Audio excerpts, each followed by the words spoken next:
Okay,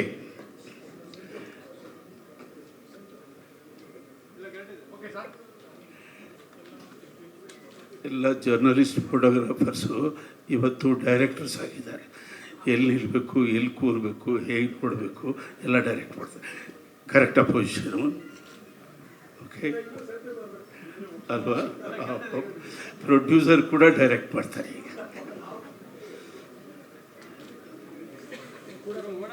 ಚಂದನವನದ ಕಲಾಬಂಧುಗಳೇ, ಇವತ್ತು ಒಂದು ಸಂತೋಷದ ದಿನ. ಇವತ್ತು ಶಿಸ್ತಿನಿಂದ ಈ ಕಾರ್ಯಕ್ರಮವನ್ನು ಯೋಜನೆ ಮಾಡಿರುವ ಈ ಓಕೆ ತಂಡಕ್ಕೆ ನನ್ನ ಹೃದಯಪೂರ್ವಕ ಅಭಿನಂದನೆಗಳು. ಈ ಶಿಸ್ತು ಚಿತ್ರ ನಿರ್ಮಾಣಕ್ಕೆ ಬಂದರೆ ಬಹಳ ಒಳ್ಳೆಯದು. ನಿರ್ಮಾಪಕರಿಗೆ ಹಣ ಉಳಿತಾಯ ಆಗುತ್ತೆ, ಸಮಯ ಉಳಿತಾಯ ಆಗುತ್ತೆ, ಕ್ವಾಲಿಟಿಗೆ ಬರೋದಕ್ಕೆ ಕಾರಣವಾಗುತ್ತೆ. ಥ್ಯಾಂಕ್ ಯು ಓಕೆ ಚಿತ್ರತಂಡಕ್ಕೆ. ಇವತ್ತು ವಂತ್ಯಪಾತ್ರ ಮಸ್ತು ಓಕೆ, ಮಾತು ಕಡಿಮೆ ಪ್ರೀತಿ ಜಾಸ್ತಿ. ನಾನು ಈ ವೇದಿಕೆಗೆ, ಈ ಸ್ಥಾನಕ್ಕೆ ಬರೋದಕ್ಕೆ ನನಗೆ ಈ ಕನ್ನಡ ನಾಡು, ಕನ್ನಡ ನಾಡಿನ ನುಡಿ, ಈ ಕನ್ನಡ ನಾಡಿನ ಜ್ಞಾನ ಪರಂಪರೆ ಮತ್ತು ಕಲಾ ಪರಂಪರೆ, ಈ ಚಂದನವನ ನನಗೆ ಎಲ್ಲವನ್ನ ಕೊಟ್ಟಿದೆ. ನಾನು ಬಯಸಿದ ಎಲ್ಲ ಕನಸುಗಳನ್ನು ಈ ಚಂದನವನ ನನಗೆ ಕೊಟ್ಟಿದೆ. ಇದೊಂದು ಆಸೆ ಇತ್ತು, ನಾನು ನಿರ್ದೇಶಕನಾಗಬೇಕು ಅಂತ ಉದ್ಯಮಕ್ಕೆ ಬಂದೆ. ಆದರೆ ನಿರ್ದೇಶಕ ಆಗೋ ಬದಲು, ಡೈರೆಕ್ಟರ್ ಆಗೋ ಬದಲು ಇಂಡೈರೆಕ್ಟರ್ ಆಗ್ಬಿಟ್ಟೆ. ನಾನು ತುಂಬ ಜನ ಪ್ರತಿಭೆಗಳಿಗೆ ಸಪೋರ್ಟ್ ಮಾಡ್ತಾ ಅವರನ್ನು ಮೇಲೆ ತರುವ ಕೆಲಸದಲ್ಲಿ ಮುಳುಗಿದ್ದೆ. ನನ್ನ ಕನಸು ಮುಗಿದೆ, ನನ್ನ ಬದುಕು ಮುಗೀತಿ ಅನ್ನೋಂಥ ಆತಂಕದಲ್ಲಿದ್ದೆ. ಆದರೆ ಈ ಭಾಷೆ, ಈ ಚಂದನವನ್ನು, ಆ ಕನಸನ್ನು ಕೂಡ ಇವತ್ತು ನೆರವೇರಿಸ್ತಾ ಇದೆ. ಈ ನನ್ನ ಪ್ರಯಾಣದಲ್ಲಿ ತುಂಬ ಜನ ಹಿತೈಷಿಗಳು, ಅಭಿಮಾನಿಗಳು ಒತ್ತಾಯದ ಅಭಿಮಾನದಿಂದ ನನ್ನನ್ನು ಮೇಲೆ ತಂದಿದ್ದಾರೆ. ಅದರಲ್ಲಿ ಬಹಳಷ್ಟು ಜನ ಹಿರಿಯರಿದ್ದಾರೆ.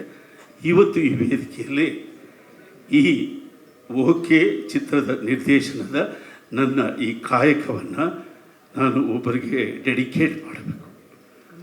ಅದು ಯಾರು ಅಂದರೆ ನನ್ನ real promoter Shri NS Rao. ಅವರು ಒಬ್ಬ ಅದ್ಭುತವಾದ ಹಾಸ್ಯ ನಟ. ಆದರೆ ಮೂಲದಲ್ಲಿ ಅವರು ಒಬ್ಬ ನಾಟಕಕರ್ತರು, ಬರಹಗಾರ. ನಾಟಕಗಳ ಕಾಲದಿಂದಲೂ ನನಗೆ ಅವರ ಪರಿಚಯ. ಈಗ NS ರಾಯರ ಬಗ್ಗೆ ಒಂದು ಕೃತಜ್ಞತೆಯನ್ನು ಸಲ್ಲಿಸುವ ಒಂದು ವಿಡಿಯೋ ಕ್ಲಿಪ್ ಇದೆ, ದಯವಿಟ್ಟು ಅದನ್ನು ಪ್ರೆಸೆಂಟ್ ಮಾಡಿ. ಚಂದ್ರನವರನ್ನು ಭೇಟಿಯಾಗಿದ್ದೆ. ಅವರು ಸುಮಾರು 2.5 ಗಂಟೆಗಳ ಕಾಲ ಉದ್ಯಮದ ಬಗ್ಗೆ, ಆಗು ಹೋಗುಗಳ ಬಗ್ಗೆ, ವ್ಯಾಪಾರದ ಬಗ್ಗೆ ಹೇಳಿದರು.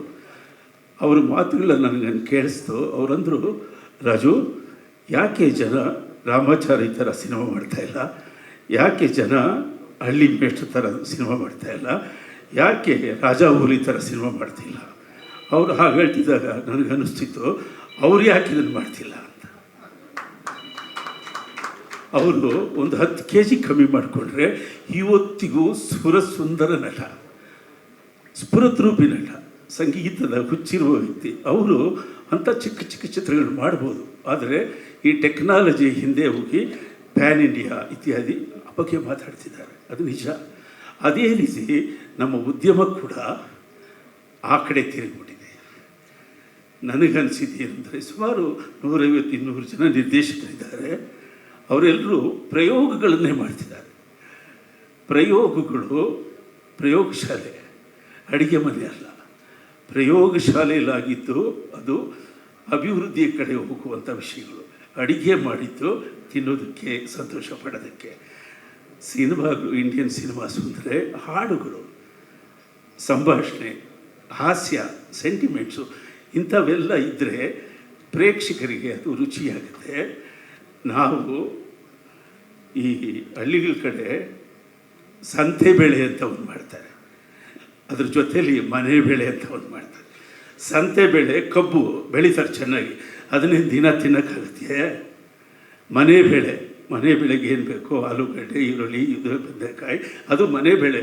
ಆ ಥರ ನಮ್ಮ ಕಥೆಗಳ, ನಮ್ಮ ಸಂಸ್ಕೃತಿ ಇರ್ತಕ್ಕಂಥ ಕಥೆಗಳ ಚಿಕ್ಕ ಚಿಕ್ಕ ಚಿತ್ರಗಳನ್ನು ಮಾಡಿಕೊಳ್ಳೋದು ಇವತ್ತಿನ ಅಗತ್ಯ ಅಂತ ನನಗನ್ನಿಸ್ತಾ ಇದೆ. ಹಾಗಾಗಿ ನಾನು ಈ ಚಿತ್ರ ಮಾಡಬೇಕು ಅಂತ ಅಂದ್ಕೊಂಡಾಗ ನನ್ನ ಹತ್ರ ಬೇಕಾದಷ್ಟು ಕಥೆಗಳಿತ್ತು. ಆದರೆ ನಾನು ಇದನ್ನು ಆಲೋಚನೆ ಇಟ್ಕೊಂಡು ಒಂದು 5 ವರ್ಷದಿಂದ ಅದೀಪ್ ಅಖ್ತರ್ ಅಂತ ಒಬ್ಬ ಲೇಖಕರು ಪ್ರಜಾವಾಣಿಯಲ್ಲಿ ಒಂದು ಕತೆ ಬರೆದಿದ್ರು, ಪಂಜರ ಅಂತ. ಆ ಪಂಜರ ಕಥೆ ಓದಿ ಚೆನ್ನಾಗಿದೆ ಅಂತೇಳಿ ಅವ್ರನ್ನ ಕರೆಸಿ ಆ ಪತ್ರಿಕೆಯ ಶೀಟ್ ಮೇಲೆ ಅವ್ರ ಕೈಲಿ ಸೈನ್ ಮಾಡಿಸ್ಕೊಂಡು ಒಂದು ಅಡ್ವಾನ್ಸ್ ಕೊಟ್ಟೆ. ಯಾಕೆಂದರೆ ಮಣ್ಣಿನ ಗುಣ ಇರ್ತಕ್ಕಂಥ ಕಥೆಗಳು, ಕಥೆಗಾರರು ನಮ್ಮ ಸಿನಿಮಾಗಳಿಗೆ ಬೇಕು. ಅದು ಬಂದ್ರೇ ಕಾಮನ್ ಆಡಿಯನ್ಸು ಬೇಗ ಬೇಗ ಚಿತ್ರರಂಗವನ್ನು ಆನಂದಿಸ್ತಾರೆ, ಆದರಿಸ್ತಾರೆ ಅಂತ ನನ್ನ ಅಭಿಪ್ರಾಯ. ಈಗಲೂ ಅಷ್ಟೇ, ನಾವು ಮುಂದೆ ಇಲ್ಲಿ ಎಲ್ಲ ನಿರ್ದೇಶಕರು, ಹೊಸ ನಿರ್ದೇಶಕರಿಗೆ ಏನು ಹೇಳೋದು ಅಂದರೆ, ಅವರು ಕಥೆಗಳು ಮಾಡ್ಕೊಳ್ಳಿ, ಬೇಡನಲ್ಲ. ಅದಕ್ಕೆ ಒಳ್ಳೊಳ್ಳೆ ವಿಷಯಗಳು ಬೇಕಾಗುತ್ತೆ. ಅಂಥ ವಿಷಯಗಳನ್ನ ಒಳ್ಳೊಳ್ಳೆ ಕಥೆಗಳಿಂದ ಕದೀತಾರೆ. ಕದಿಯೋದು ಬೇಡ, ಅವ್ರನ್ನ ಕರೀರಿ, ಕರೆದು ಅವ್ರಿಗೆ ಒಂದಷ್ಟು ದುಡ್ಡು ಕೊಡ್ರಿ, ಈ ದೃಶ್ಯವನ್ನು ತಗೋತೀನಿ ಅಂತ ಹೇಳ್ರಿ, ಬಳಸ್ರಿ. ಕಥೆಗಳಲ್ಲಿ ಕನ್ನಡದ DNA ಇದ್ದರೆ ಜನ ಚಿತ್ರಗಳನ್ನು ನೋಡ್ತಾರೆ. ಅದರಿಂದ ಈ ಚಿತ್ರದ ಮುಖಾಂತರ ನಾವು ಪ್ರೇಕ್ಷಕರನ್ನು ಚಿತ್ರಮಂದಿರಕ್ಕೆ ಕರೆತರುವ ಒಂದು ದೊಡ್ಡ ಆಂದೋಲನವನ್ನು ಸಾಮಾಜಿಕವಾಗಿ, ಶೈಕ್ಷಣಿಕವಾಗಿ ಪ್ರೀತಿಯಿಂದ ನಡೆಸೋಣ ಅಂತ ನಾವು ನಿರ್ಧಾರ ಮಾಡಿದ್ದೇವೆ.